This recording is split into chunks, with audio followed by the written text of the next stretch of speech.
All right, welcome to this week's live office hours.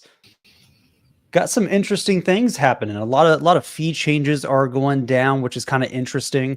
So right now, the big buzz, at least on Twitter, is the split shipment fees. So I'm going to read this out here.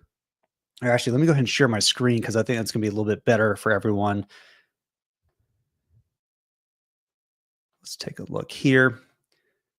So this was shared by Corey, and I think this is pretty interesting. So effective at February 20th, 2025, we'll update the Fulfillment by Amazon inbound placement options for standard size products, and the partial shipment splits option will no longer be offered.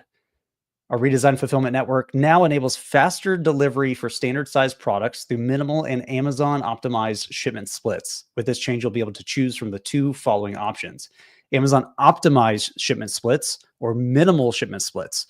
So this is creating some interesting buzz already because some people are like, hey, it is what it is. I could really care less. But some people are pretty upset about this. Give me 1 second here.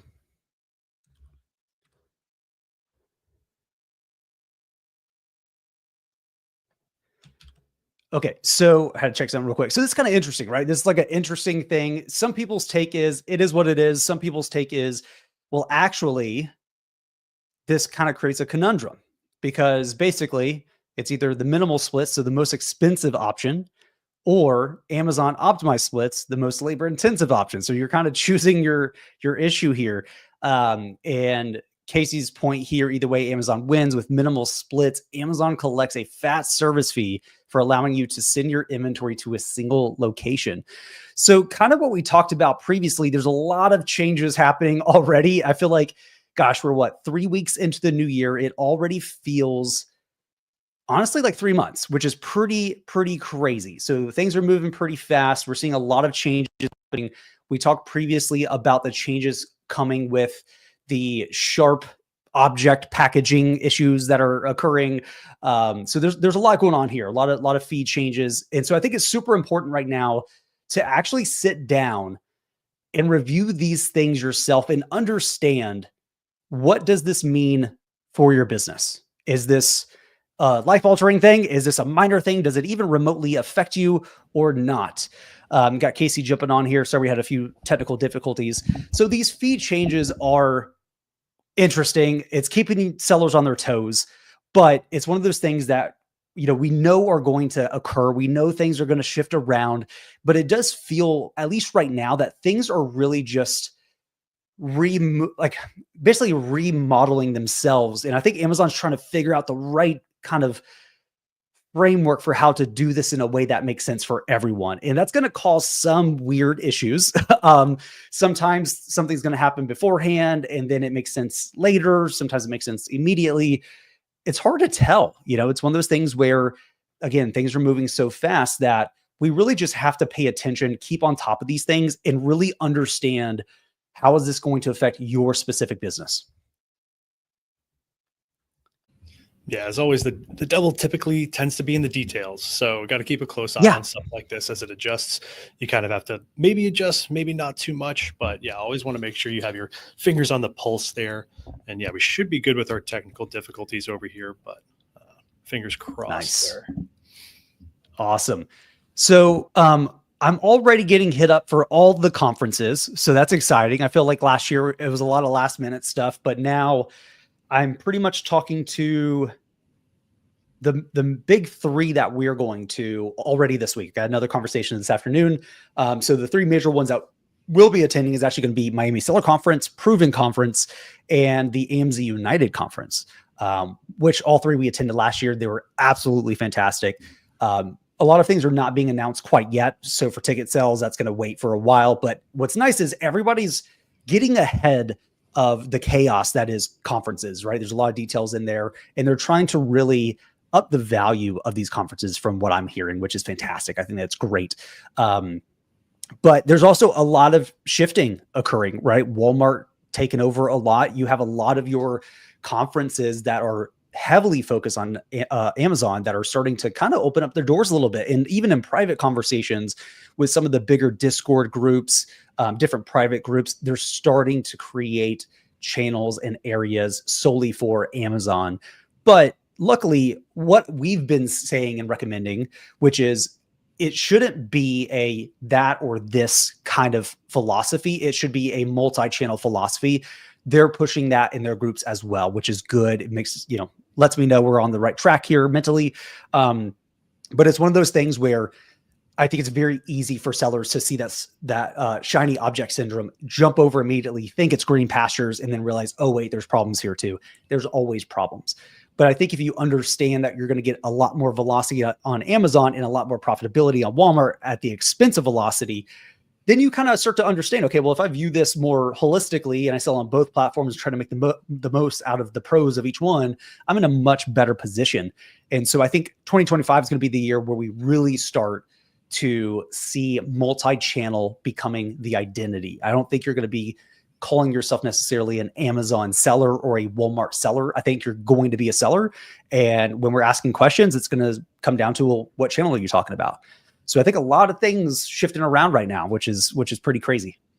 Yeah, and I think the adjustment in terms of like the format of the conferences that we've been to in the past and we're going to be going to this year, they're kind of supporting that notion of, hey, if you're selling online, it is going to be to your advantage to kind of split your inventory in some shape or form. Obviously, like you mentioned, Dylan, there's some advantages to being on Walmart in this, or currently it seems to be more profitability. Amazon still provides better velocity there. So having a balance between both, but obviously both ecosystems will continue to evolve, but I think the seller space as a whole will be multi-channel going forward. It'll be interesting to see how these presentations, speakers, different tools kind of act at these conferences. It'll be interesting to see if there's any speakers specifically geared towards Walmart, maybe highlighting some differences or some things that we can expect there that we may not be aware of yet. Obviously, that is such a new space. It is kind of a little bit of a question mark and an unknown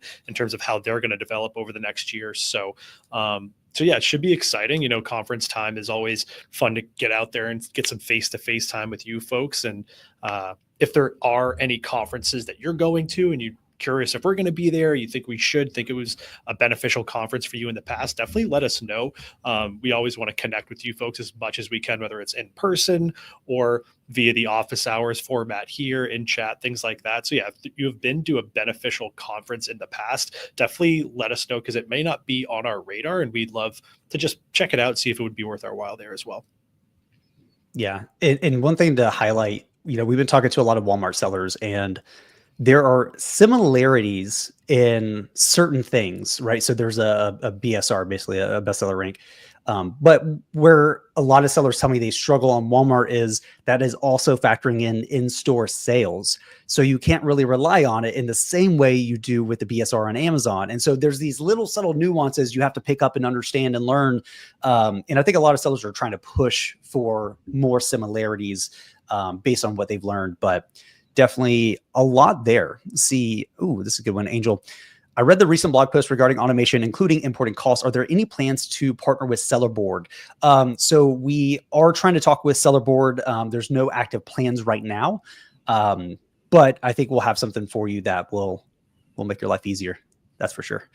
In the near future. No TBD dates quite yet, but some good stuff coming your way. I'm glad you read that blog post. For those who didn't read it, I basically released a blog post that was titled "From Manual to Magical," breaking down essentially how do you automate 90% of what is required of you as the human in your repricer. A lot of people think, repricing is automated. Well, on the price changes, yes, of course, but the managing of your listings is the area that we felt was still underutilized, and so we kind of have these three stages we go through in that blog post. First one is getting your costs imported using one of the 3 integrations. The second one is handling new listings so that whenever you get something checked in, it's not relying on you to have to jump into your account, assign the strategy, enable repricing, all that stuff. It just automatically kicks on, which feels amazing, right? So you didn't have to do it. And we're using workflows for these, right? So that workflow there is a new listing comes in, we assign a strategy, enable repricing. your costs are already there. We're off to the races and you did nothing. And that just happens every single time a new listing comes in. The third one is the one that we recently launched, which was the Age of Inventory workflow. We talk a lot about this life cycle of your products, right? When you first come into stock, you're very conservative. As time goes on, you become more aggressive.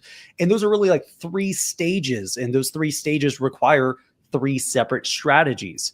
And we have a help article at help.goer.com called 3 core strategies that we recommend in this life cycle. But then it comes down to, well, if I'm manually once a week going through all my listings, seeing what's getting old, changing my strategies, that's kind of time consuming. And let's face it, it's a mental hurdle too, because there's a lot of times when you don't want to have to liquidate something, but it's the right decision, right? Just emotionally, you're like, I feel like I thought this was going to be a better buying decision, and it wasn't. And that's okay. So by automating that, not only automating it, period, gets rid of that mental emotional hurdle and friction, it also allows you to do it more frequently. And so doing it once a week is better than not doing it. But if you could do it once an hour, even once a day, that's dramatically better, because now what we're doing is we're taking the spectrum from profitability to sales velocity, and we're moving our listings throughout this back and forth as we need to, as our inventory is aging and de-aging. So I'm glad you read that blog post. It was definitely fun for us to put together. See, Age of Inventory is a game changer for automating my inventory. Love to hear that. That's what we want, right? And if you do those 3 things, you pretty much automate 90%. And I say 90% because there's always that 10% that is kind of an exception. There's always going to be some odd listing or some weird situation where you need a custom strategy to deal with it. That's where our team can come in and help. Glad you brought that one up, though. That's a big release for us. So, yeah, we always talk about not wanting your tools to create more work for you, and this is definitely in line with that, making sure that you can automate as much as possible. Obviously, like you said, there will be that 10% of listings where maybe you have different strategies depending on those stages compared to the majority of your inventory. But yeah, that should cover a lot of that inventory as it does age and kind of go through those different stages. And like Dylan said, we've got a few different support articles geared around that, the core 3 strategies, and then as well how to set up that workflow for those core 3 strategies to kind of cycle that inventory through. So definitely recommend checking those out. I'll be making videos this week, so hopefully those will be added to those documents next week at the latest, just to give you folks a little bit more context and kind of a how-to show and tell video to make sure that you're getting those set up properly there. Yeah. One thing, because I've been doing a lot of speaking this week to different groups and things like that, and the way I get people to think about this is when you get recommended to work on the business, not in the business, I kind of take that same concept and apply it to repricing, right? You shouldn't be working in your repricing tool. You should be working on the repricing tool. And Workflows is that feature that allows you to be able to do that really well. So yeah, we're trying to ramp up. It's exciting. 2025. Casey, before you jumped on, I was just kind of geeking on how we're only 3 weeks in to the new year, and it kind of feels like 3 months already, which is crazy. So much is happening. So many things are moving very, very fast. And I do think that this year is going to be a year of acceleration across the board. It's going to, just the speed of everyone in our space, I think, is going to massively increase. And I think that's a good thing. It's kind of, a little anxious, but it's an excited anxiousness. Yeah. And I think right now we're getting to that point where most folks are probably wrapping up the bulk of their returns that may have come through following that Q4 rush and that holiday season. So as that starts to get sorted out, now you're starting to game plan. All right, where is my restock and inventory going to come from? What are those items going to look like? What's my initial approach going to be? And yeah, the overall ecosystem is so much more mature than it was a few years ago. And now with Walmart jumping into the game at this stage, they're going to go through some quick growing pains very, very quickly. Yeah. So it'll be interesting to see how they adjust, how Amazon responds accordingly. And I think we will see these things happen at a faster pace than in the past, just because Amazon's got their ecosystem pretty flushed out now, but they now have a major competitor who's making a big play in the space in Walmart. So yeah, I'm really interested. I know you mentioned, I can't remember if it was last week or the week before on Office Hours, your kind of big bets on the year coming up. I think those are still pretty safe bets in my opinion. And it'll just be interesting to see what those details look like as Walmart evolves, Amazon responds, what that means for sellers, where that may impact your inventory and what items you decide to send one way over the other. Yeah, it will be a big learning year for both sellers and us as well, as we kind of adjust to the new, not the new space, but the space as it evolves over the next few months. And then obviously jumping into Q4, I'm sure we'll see some major changes or adjustments from both of them. So yeah, it'll be a fun year for sure. Yeah, it's funny. I was doing a podcast recording Monday with Chris Grant, and he brought up Walmart. He's like, I think you have some contrarian views. I don't think they're that contrarian though, but basically one of the main points I was making with the Walmart stuff is I think it's a naive approach to say, well, I'm gonna start buying inventory for Walmart now, or I'm only gonna buy inventory for Amazon. I think if you have enough capital, you need to be looking at maximizing the opportunities on both, right? You kind of need to hone that in, right? Because what you don't want to be doing is taking inventory from Amazon to Walmart, from Walmart to Amazon. You really want to, in my opinion, at least, hold those somewhat isolated to understand, well, how much can I move on each of these platforms? And then if you have a capital restriction, then kind of make that decision of, okay, now I have to decide what percentage goes here versus goes there. But again, keep in mind that you do have a trade-off. And so I think it's important to understand where the business is at. If you're at a point where you're really trying to ramp up velocity for liquidity or what have you, Amazon's still going to be your best bet there. But if you're at a place where you're like, I got enough capital, I can really grow out, I'm still maximizing my velocity opportunity on Amazon, I'm willing to ship a ton to Walmart and understand that I'm taking a ding on velocity there, but the added profit margin as a whole business is going to increase. Maybe a good decision. So I think it's really hard as a seller right now, because a lot of people are going to say do X or do Y, but as has always been true in the reseller community, it's always in the details. It's always the subtle nuances, because it depends on where you're at, what you're trying to accomplish, your limitations, whether that's capital, sourcing, what have you. You have to be able to kind of parse through all that and understand what's the right decision for you at the moment, because it's going to change, right? And ideally, the business is evolving quarter after quarter, month after month, and you're able to adapt. And the thing I mentioned in that was, like, I think the theme for sellers in 2025 is adaptability. I think you have to be able to ebb and flow as things are re-engineering, reconfiguring. And I think that's a good thing. I think it really forces sellers to think through their business in a different lens. I think it makes you pause and say, okay, well, I know things are going to reconfigure here and there. Let me make sure that my margins are healthy, that my operations are clean, that I have good data analysis so I can actually understand how to make those decisions, because it's a tough place to be at when you have to make a really difficult decision and you have no data to base it off of. That's hard. And especially as you do get set up on both channels and you are starting to grow, that's when those decisions really start to matter. In the early days, it's not a big deal because you're just testing the waters. But as time goes on, it starts to become more and more and more impactful. So, really treat your data like gold. Really try to build the business itself to be adaptable. Obviously, you as the founder need to be adaptable, but really the business operations need to be super adaptable and flexible.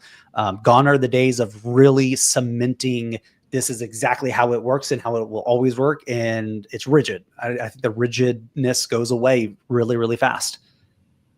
Yeah, and I think you make a good point, specifically on data. I mean, you always want to make data-driven decisions. We always talk about being able to unlock your data and find it in more digestible forms.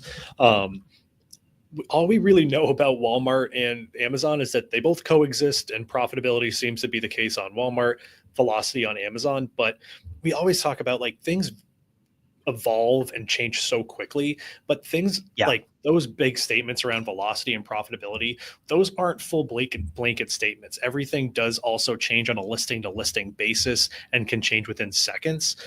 As we've talked about here, I mean, we always love getting great questions about specific ways to approach repricing certain items, but it is tough to make recommendations for specific items because things are so different based on your competition. Obviously, age of inventory, that workflow is huge, but that might come into play as well. So a lot of moving factors. I think if you can collect as much data as possible on the Walmart side, try to find any sort of trends, whether it's types of products, maybe shelf life, for lack of a better term, of items on Walmart, determine, hey, where does that velocity kind of fall off, and where should I maybe start putting those items onto Amazon or not continue to put them on Walmart. So yeah, a lot of decisions and analysis is going to have to be performed. And it's just going to be a learning curve with a major player in the space now. It's not as simple as like, yeah, just put everything on Amazon. My 2-3 go-to strategies, and going from there, it will vary pretty heavily based on what you're selling, how quickly you're trying to sell it, and things of that nature. Yeah. And I was talking to a pretty large, well-established seller yesterday, and, you know, we're just kind of chatting, you know, how's things going with you? What are you seeing? And I asked him, was like, how's Amazon feeling for you? You know, like, kind of what's the vibe? He's like, you know, what's funny? He's like, the past week has been the best ever. I was like, interesting. Tell me more. And he was saying that there's a lot more brands that are open to coming and working with an established seller, like a real company business, right? And talking with a different seller, she was kind of seeing the same thing. They're wanting to go from 30 resellers down to 10, and they're instituting quotas. Like, you have to spend $2 million a year with us or you're gone. And so that's kind of interesting, right? Like, the opportunity is still so much here. It's just the opportunity has shifted a little bit. And we've said this for so many years. I think you have to view this as a business, not a side hustle. And I don't mean, when I say side hustle, I don't mean the size of your business. You can be a small business and still be serious. But the way you approach this is I think, becoming more and more important. You know, previously it's like, yeah, just flip things online, make money. I think now it's more so like, start a business, grow the business, do well, do the right things, follow best practices, all that good stuff. And we kind of talked about this with the Section 3 stuff. It seemed like a lot of the people getting hit with Section 3s were smaller sellers. And so therefore it's easy to assume, well, Amazon's attacking small sellers. But in reflecting on it, it actually seems like, well, the likelihood of a smaller seller not being aware of TOS and all these different regulations and breaking those by accident seems much higher. So is it necessarily that it's because they're small and they're trying to squeeze out the small seller, or are they trying to squeeze out the sellers not following the rules? And it seems possibly closer to that. And so it's so interesting, because every year we hear Amazon's dead. Every year. I've been in this for 13, 14 years at this point, and it's yet to be the case. Has it evolved every year? Of course it has, and it will continue to. But again, this is why that adaptability, I think, matters so much, because you need to be in a state to understand, well, what are the trends that are happening here? What's the sentiment? How are brands feeling about this? What are brands starting to do? Well, if they're starting to consolidate, like, how do you qualify for that, right? And what's nice is they're literally saying, you need to spend $2 million a year with me. That's great. That's such a good thing. Not like, hey, just buy whatever you can. It's like, they want you to spend more. That's what's crazy, right? A lot of times it's like, well, brands hate Amazon sellers. Well, the stereotypical Amazon seller, sure, but they want to work with you. They just want to work with you in a serious way. And man, the opportunities here are still strong. Now, on the flip side, a lot of the Walmart-based sellers that I'm talking to who sold on Amazon, who got gated, like brand gated, they're like, well, I still have the relationships, so I can just move those over to Walmart and we're good here. So you kind of have this, again, this portfolio approach where you're able to get the best of both worlds, I think, and be kind of tactical in how you're approaching things. Let's see, Darian, is Walmart actually growing in traffic? I looked at it 3 months ago, and the traffic is literally 1/10 that of Amazon. It is very, very small compared to Amazon. But again, that's the trade-off here. Walmart's going to give you, because their fee structure, higher profitability, much lower sales. And this is the key importance, right? A lot of sellers are having that shiny object syndrome, jumping over to Walmart and being like, oh, it's going to be great, there's no problems here. And that's not true. There's still deactivations, there's still IP claims, all kinds of stuff. It's just at a smaller scale. So this is why it's important to look at both, right? Because you're going to get 10 times the sales velocity over here on Amazon, but you're going to get more profit margin on Walmart. And so it's understanding how to pull both those levers in a way that makes sense for the business. And that's where I think things can feel complicated. But that's the opportunity here as well. Let's see, Darian again, doesn't seem worth the time to split inventory and brain space to another platform at the moment. I somewhat agree. I definitely somewhat agree. And again, this is kind of what we're talking about. I don't think you should be necessarily splitting your inventory. I think a lot of sellers, from what I'm seeing, is they're like, okay, well, I can sell 100 units, or I'm buying 100 units. What percentage of those 100 units should I shift over to Walmart? Wrong way. If you're already buying 100 and selling 100 on Amazon, keep doing that. Now, what additional percentage of units can you purchase to then sell on Walmart? It's additive, right? That's how it needs to be. We're not factoring things out, fracturing things out. We're actually adding on. That's the important piece here. Yeah, and I think you make a good point there, Darren. There's always two approaches to things. I'm going to use video game consoles as an example here. The people who always pre-order video game consoles and you're the first to use it, same with just video games in general, you're going to run into bugs. There's inherently going to be bugs, things that are going to need to be fixed, sped up, adjusted, just coordinated in better ways that are better for the user. So you can either be on that wave of people that are jumping into Walmart right now and kind of dealing with those speed bumps and hurdles as they come up, or you can kind of let the people who are doing that already, jumping over there, let them handle the initial problems. Maybe Walmart starts to implement fees sooner rather than later. You can see what that looks like and then decide, hey, this is what it kind of looks like 3, 6, 9 months in. Maybe you decide to jump over there leading into Q4. Maybe you decide to hold off. So definitely advantages of both approaches. But if you feel like you're still optimizing or are pretty well optimized on Amazon, you don't want to take on that extra risk. I totally get that approach as well. I was always in the second group of people, letting my friends get the buggy consoles and letting them be updated and improved before I jumped in there. So I would probably be in your bucket there, but definitely pros and cons to both approach. I don't think there's a wrong approach necessarily, but I do agree with Dylan in the sense of, I don't think you need to split your inventory 50-50. If you know you can sell 75 units on Amazon, just knowing the difference in that traffic and velocity, maybe you just buy 15 units to put on Walmart, see what that looks like. So really testing with those numbers, there's really going to be no better way than doing it yourself. Obviously, so many sellers sell different items and they have specialties in terms of categories where they find more success. And I'm sure there will be trends on certain items that sell better on Walmart compared to Amazon. We just don't know what those trends look like yet. So totally get the hesitation if you want to just not deal with the headaches and you're fine working with Amazon and the hurdles that come with them. That's totally fine approach in my opinion as well. Yeah. And I'm glad you brought this up because there's no one way to build this kind of business, which is so interesting. I've seen so many variations of it. And again, I think it does come back down to like looking at your situation, what makes the most sense for you. For us, I'm always looking for how is the market evolving? How is the model of selling evolving? And I think it's important to keep those things in your mind, to just keep it as a reference to understand.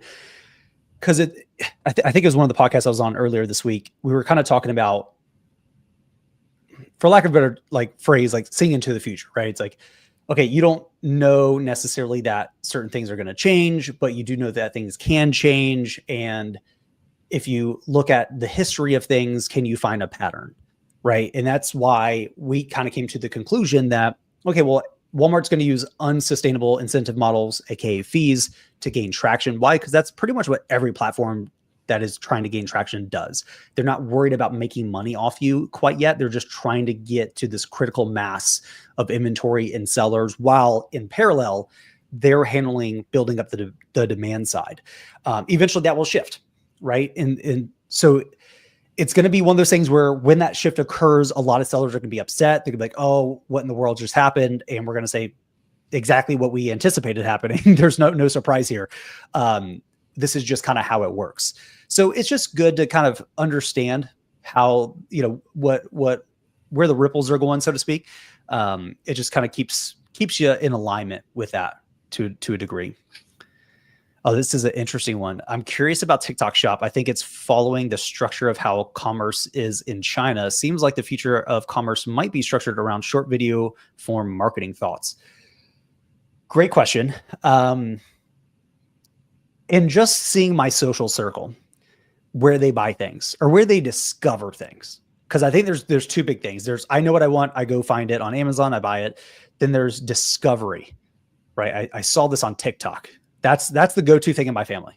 Oh, where'd you get this? Oh, I saw it on TikTok. Okay, that's interesting. I think the world of discovery in e-commerce is shifting quickly.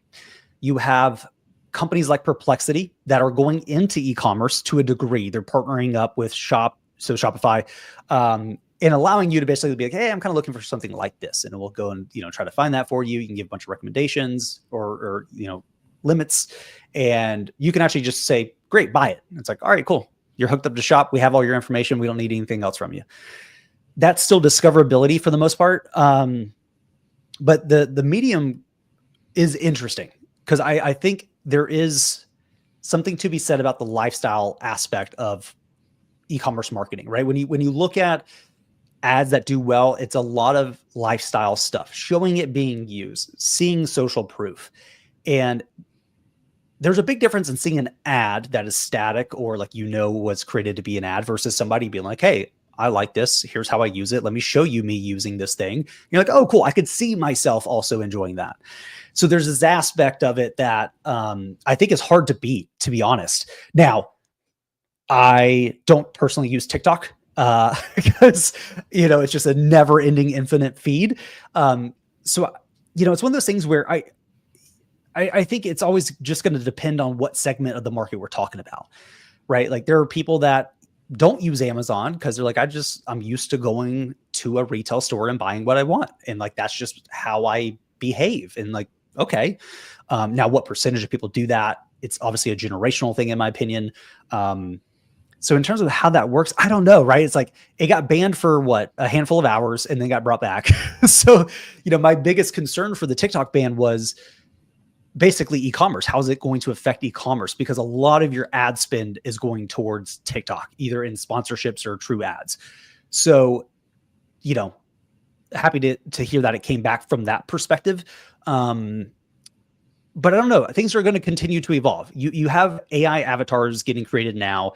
A decent amount of accounts are now AI created characters. So that also could change things, right? We could get to a world where we have enough metadata on you as an advertiser, if I'm in that role, where I can basically real time create an influencer that matches your preferences and shows you products that I think would do well, right? If you marry the product recommendation that Amazon has, which is pretty good, with a character, so to speak, with an influencer that matches your preferences and things like that, what does that world look like? Who knows? But Casey, I'm curious to hear your thoughts on the TikTok shop kind of stuff. Yeah, I have a lot of experience kind of working in this area in my previous roles at other companies. Specifically, it was very interesting to kind of be involved working with small businesses and brands when TikTok was emerging. Obviously, one major thing that we talked about was, where do I split my ad spend between Instagram and TikTok? Couple thoughts there is that TikTok is very viral. So one thing that I found was that TikTok and Instagram, just in a smaller scale, is a very effective marketing channel for brands specifically, because they can create their own content and that's going to lead right to the brand. For third-party sellers, it's a little bit less effective because due to the nature of how that marketing works, if something goes viral, there's going to be a lot of competition on that listing. So the ability to make intelligent buys and really see significant revenue and being able to dominate, in the Amazon example, dominate the buy box, that's going to be much more complex and complicated. Thinking of certain items where that was the case, like Yeti brand things like Hydro Flask water bottles, obviously seasonal things when you get into summer, different clothing brands like Bird Dog pants and swimsuits, things like that. But just the nature of those marketings were much more impactful for brands themselves. And then the other thing is like the format of those ads are more often than not, and Dylan mentioned this, they're more often than not testimonials, which when what almost every online shopper does, regardless of where you're shopping, is before you click that purchase button, you're going to look at the comments and reviews. So the form of that marketing and it being a testimonial is like a live review. Obviously, there's not going to be any negative testimonial ads. So you're going to see a positive one. You're going to say, hey, I'm kind of like this person using this product, and I think it could help me in a similar way. So I think there is a little bit of groupthink going on into the format of those ads. But from my experience, it has been much more impactful for specific brands as opposed to third-party sellers. With that being said, I'm not saying stay away entirely. I would definitely encourage you to run your own tests. Like we've said a bunch of times on these calls, everybody has their own specialties. And if you do have an exclusive partnership with a brand, or like Dylan said, a lot of brands are trying to work with sellers, this could be an advantage with them being more impactful for specific brands as opposed to individual products. But yeah, I think the thing to keep in mind is if you aren't working specifically with a brand and you're trying to jump on a product, by the time it's viral, it might already be too late because there could already be a huge amount of competition on that specific product or listing.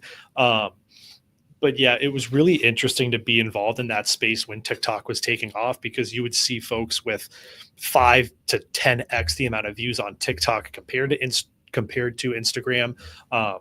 Probably a little bit due to the nature of the platforms themselves, but definitely a great marketing tool. If you're working with any brands, I would encourage them to market there. That could, in fact, trickle down to you seeing more success as well. But yeah, really interesting space, and it'll be interesting to see how it continues to evolve given the, for lack of a better term, the policies around TikTok specifically. Instagram's going to be here for a while. I don't think Instagram's going anywhere, but TikTok, there is a little bit more working in the background that you want to keep a pulse on before you start to make any major big bets there. Yeah. And I like your point about the testimonials, right? Because when I think about things that I go to purchase, I watch YouTube videos, right? I'm just like, and I go to Twitter. I'm like, cool, what are people saying? I want to understand before I go to purchase. But I'm kind of breaking it out into two separate things. And TikTok allows it to kind of combine it together to be like, well, if you like it based off what we're talking about, just buy it now. It's like, yeah, that's true. Reduce the friction. Now, what's interesting though, is Amazon did announce a partnership with TikTok. So there's not a ton on this quite yet, but you could imagine a world where anything mentioned, anything seen in a TikTok, it doesn't have to be like a big brand specific thing. Like creators are able to earn income from non-brand partnerships, because that's how a lot of it works right now. My sister does some of this where basically you partner with a brand, you get paid for views, you create product, UGC, all that stuff. But this could open up a new era where you don't have to have those partnerships. You don't have to be big enough. It's really based on performance, right? If somebody purchased something, you get a commission basically. So that's kind of interesting. And so you could find yourself in a world where there are certain categories that are being picked up and reviewed more often on these channels like TikTok than others. And that could be a good push for you to do that. Now, could you control the UGC getting created? No, but it's also one of those things where it's like, well, if I shift a little bit more over into this category that has a higher probability of it when it does happen, to your point about it, those videos going viral, what's my basically virality coefficient here, right? Like, do I have a 2% probability of going viral on one of the products I'm selling because I'm over in this category more so than somewhere else? Maybe, right? And that's what the cool part is. Again, a lot of things are shifting around, and I think buyer behavior is shifting with younger generations coming up, right? Younger generations, they're starting to work, they're starting to have some money, they're buying some things, and they shop very differently. Every generation is very different in how they shop. I don't really personally shop on TikTok. I'm kind of the older millennial, kind of borderline X. And so the way I shop is slightly different, but all my millennial friends that are more social, because I'm not very social, are on TikTok, or buying things on TikTok. And I'm just like, I don't do that because I'm not on there. So it's interesting to see, right? And again, this comes back to that point about being adaptable, is seeing what is potentially coming, focusing on these announcements, understanding, okay, cool. Like, we don't know how this is going to play out, but we know that they're making a push over there. Let me at least spend some time thinking about that. Or is somebody already on the beta? Because most of the time, they're going to beta this with a small group before they just roll it out publicly. And a lot of those people want to talk about it. And so if you can go find more information on it and understand that maybe there are some interesting opportunities you can get ahead of and be well positioned, that's a good thing. But it's hard to say how it's going to play out. I think again, there's a lot of nuances to the TikTok shop, situation. If you're a brand, I still think it makes a ton of sense. If you're a reseller, not owning your own brand, I think it's probably less impactful now, but that could rapidly change. When we were teaching wholesale a lot, one of the things I like talking about with partnering with brands was, how are you going to increase the size of the pie? You don't want to just be another slice because there's no added value. And one of the things I didn't really push on, but it did kind of come up, which was, okay, well, how do you get more traffic? And I started to think about all these Google or these Amazon affiliate sites. There's a bunch of them. You can buy these things, right? Go to, what's the name of that one? There's a bunch of online brokerages basically, right? And you can essentially find one in categories that you buy a lot in.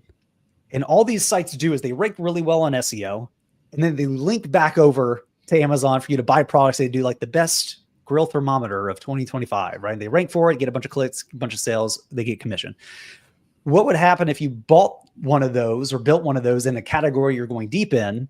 And now you can say, hey, by the way, whenever we partner together, I'm immediately swapping out this product, which I don't have a partnership with your product.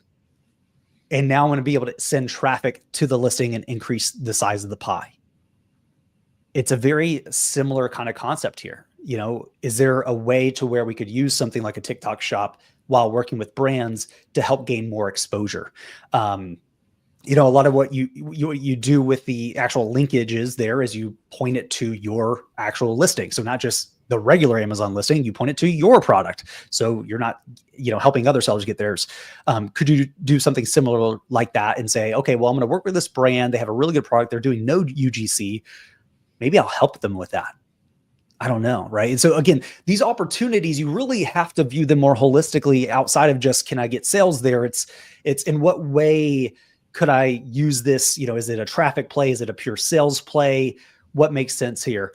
And I think, again, that comes down to kind of what you're doing. If you're doing RAOA, probably you're not going to be paying people to do UGC. Obviously, that doesn't make sense. But if you are partnering directly with brands and they need help with this kind of stuff, that's possibly a really good value add that you could bring to the relationship. Yeah, and I think it still just does boil down to listing. Two specific products that were very interesting in terms of the TikTok marketing was fidget spinners was one thing where many of our clients were selling fidget spinners, trying to get ads up for their fidget spinners, and they were selling like crazy. And then the sales velocity fell off. A couple reasons there, marketing to a specific cohort of folks, typically younger buyers, and that's not a replenishable product. So that's going to be something that does you essentially saturate the market to a certain extent. And if you're stuck with inventory on the shelves, it's probably going to be in those shelves for quite some time. On the other side of things, like food brands and beauty brands, things that run out and you do need to replenish, very effective and great long-term marketing play there to continue to get those views. Once you get a first-time buyer, you're much more likely to get a second-time buyer. And that's where we started to see that shift a few years ago, where you can subscribe for a discount, offering 10% less per order if you opt in for bi-monthly deliveries, things like that. Obviously, meal services. I subscribed to like a hydration tablet that you put in glasses of water, things like that, which is great for the consumer, but it's even better for the business. Predictable revenue is always great if they're looking for investors or things like that. So yeah, it really just does come to listing, and you want to think about, hey, is this going to be an item that will continue to sell regardless of what happens? Or is this kind of a flash in the pan type product? Worked with a lot of people who bought a lot of fidget spinners, were trying to get rid of them, and they were a little too late to the party there. So always going to be risk depending on the platform, type of products you're selling in there too. So it's just a little bit of a wild west sometimes. You got to just keep your hands on your guns, know when to draw and know when to keep them holstered. Yep. Yeah. I'm curious, I've never been to China, but I'm curious what the shopping experience is like there. I do see videos of like, it's one person, they're live, and it's like one product review per 30 seconds, and they're just boom, boom, boom, and apparently they crush it. That takes some stamina to be able to do that for that long. But yeah, I'm curious. There's a lot of cultural differences in how shopping behavior works, and I think you kind of pull in some of that from others over time. If one society finds a way that resonates really well, they're going to try it everywhere else and see what sticks. And I think that's what we're seeing with TikTok for sure. But yeah, I'd be curious to see how things shift in the near to long term future for consumer behavior with physical products. There's been a lot of experimentation, even looking at, retail. I had somebody ask me like, hey, what do you think of the future of retail is? I'm like, one, I don't know, because I've never been in retail in that way, in like brick and mortar. But in thinking about it, I rarely want to go to a physical shop. When I know I want something, right? If I'm like, I want this shirt, I'm just going to go online and buy it, right? Because I can do it today. Like, I don't mind waiting. It's not a big deal. But there's the experience aspect that a lot of people do. Like, there are times when I want to go to a store just to discover, again, coming back to that discovery kind of concept. Bonobos does this in Boston, where it's considered experiential retail. So you go in, you can try things on, but you don't purchase it unless it's like a dire circumstance, which I had to do one day and they let me. They will basically be like, cool, that's your size, that fits, awesome, order it. It will be at your door in 2 to 4 days. So you walk out with nothing, which like is kind of nice, actually. Like, it's kind of nice when you need to buy a bunch of stuff and you don't have like, T-Rex arms trying to hold everything up. So, there's a lot of experimentation happening right now. There's a lot of behavioral changes. There's a lot of technology changes, and a lot of companies are trying to adapt and figure out, what do people want and in what way do they want it? And I don't think there's one right answer. I think we're getting to a point where personalization matters a ton. You're having to segment out your customer base quite a bit. You might do the experiential thing like Bonobos does for the people who want to come in and discover. And you're also going to have a regular e-com Shopify where people like me, when I just know what I want, I go in and I order it, no friction. You might also have the TikTok stuff and then the UGC stuff, right? You have this whole funnel that you're trying to figure out where each person falls into and giving them exactly what they need at exactly the right time. And so you're kind of being omnipresent, really, as a e-commerce business, if you're running a brand, at least in my opinion. But granted, I'm not in Bonobos. I've never ran a brand like that, so I'm just speculating here.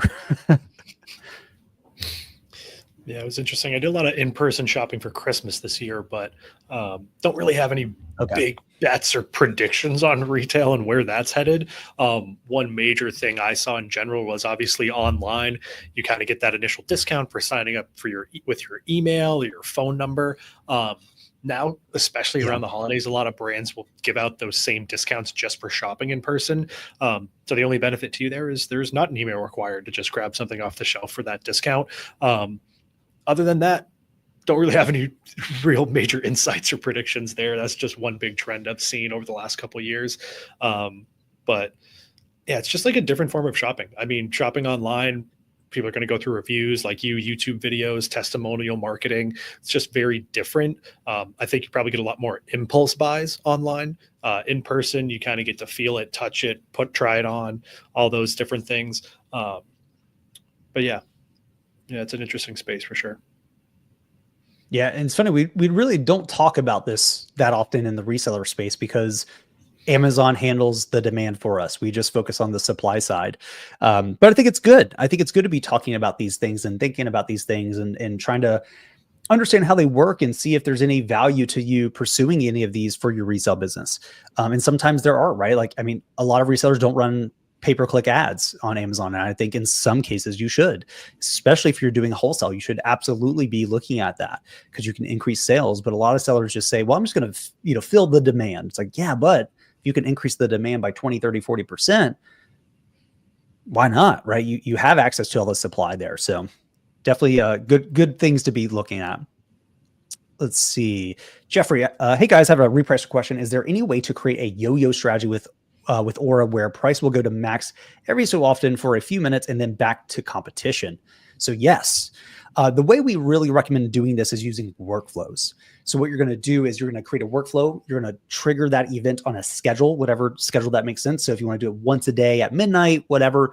And then what you're going to do is you're going to set the actions to pause repricing is what you're going to do. You're going to set it to go to max and then for however long you want it to. You'll name that, enable it, and you're good to go.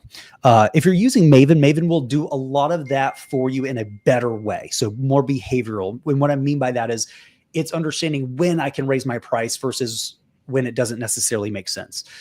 So in a lot of cases, people have kind of started to rely less on workflows for that functionality and more so on Maven. So if you're not using that, consider it. But if you strictly want it, hey, at midnight, I want to boost my prices across the board, workflows can be your best bet there. Yeah, and a couple things to add there as well, Jeff. Typically, if you're going to pause for 10, 15, 30 minutes, whatever it is, I usually recommend like 1 or 2 a.m. EST because that's going to be 11 p.m. West Coast. Typically, people aren't shopping like that in the middle of the night. So that's kind of a good time to reset your prices and start at the max and then have repricing begin from the top of your set range.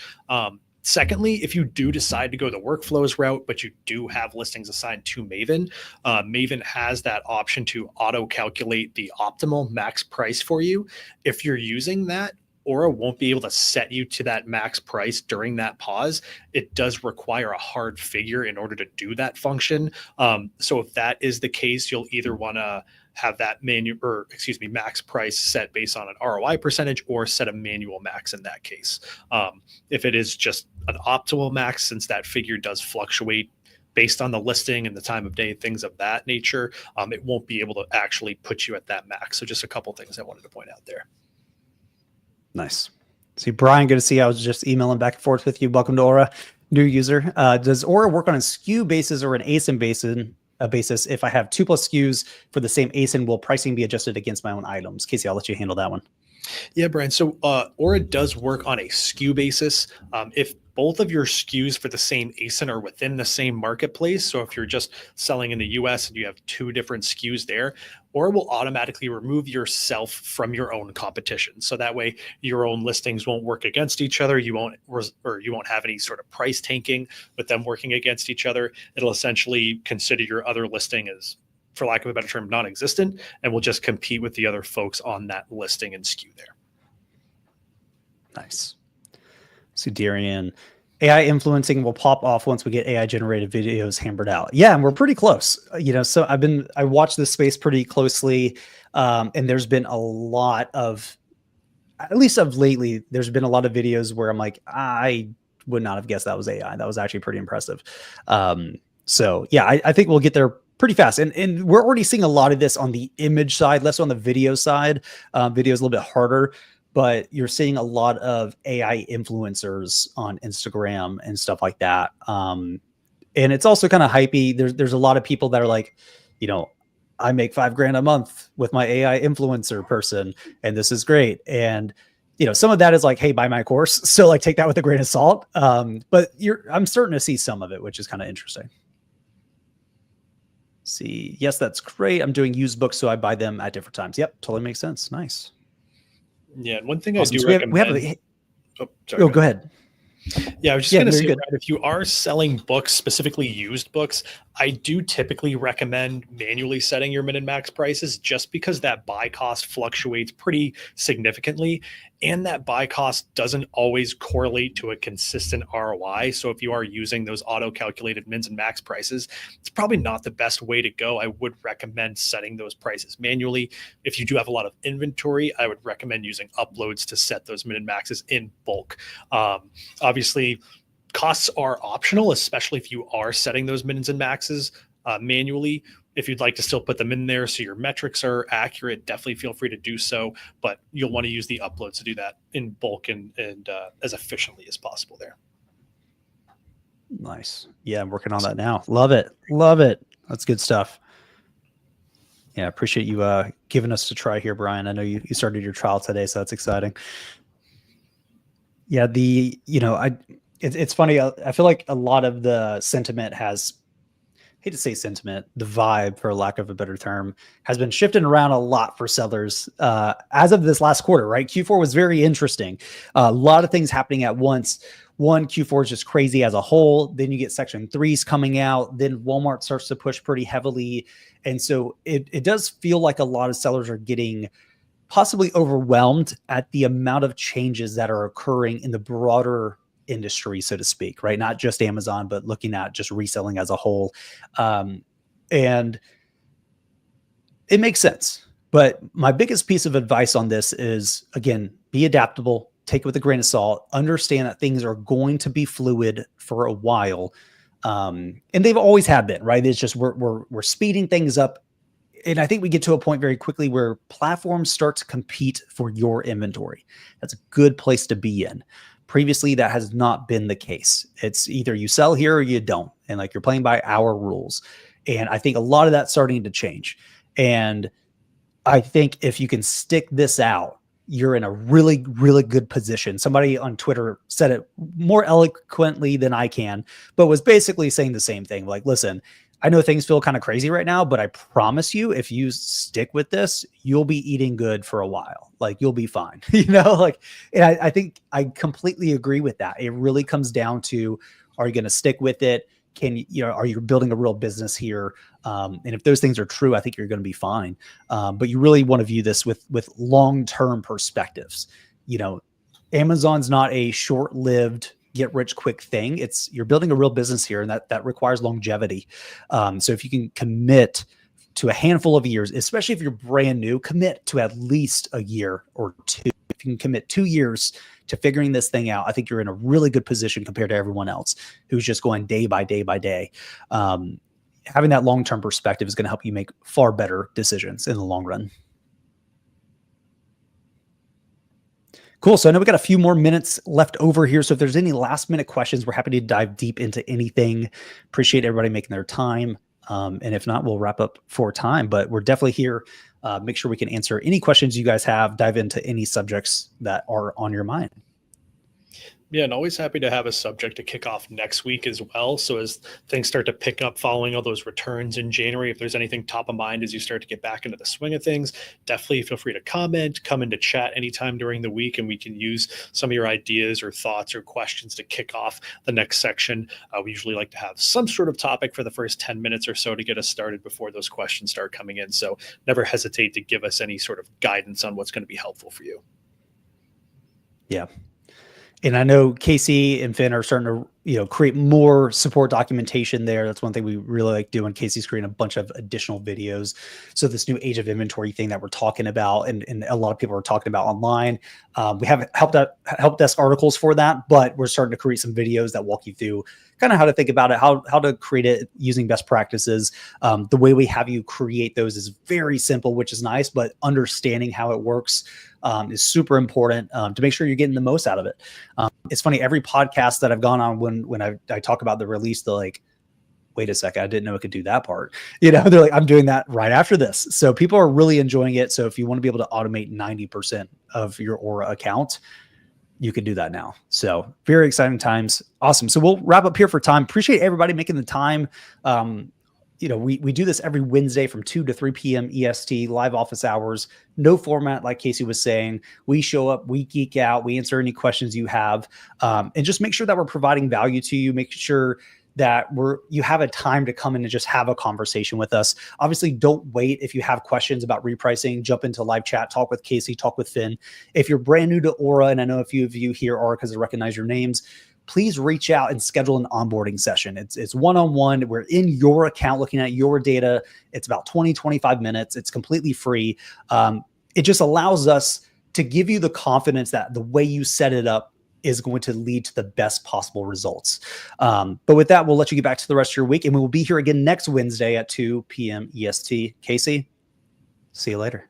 Yeah, have a good week, folks.